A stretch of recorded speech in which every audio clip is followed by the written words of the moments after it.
பழங்கள்: ஆப்பிள், வாழைப்பழம், திராட்சை, மாம்பழம்,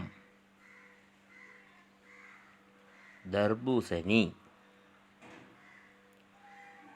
பப்பாளி பழம், பலாப்பழம், ஸ்ட்ராபெர்ரி, எலுமிச்சை, அன்னாசி பழம், மாதுளை, சப்போட்டா, கிர்னிப்பழம், கொய்யா, சீத்தாப்பழம்,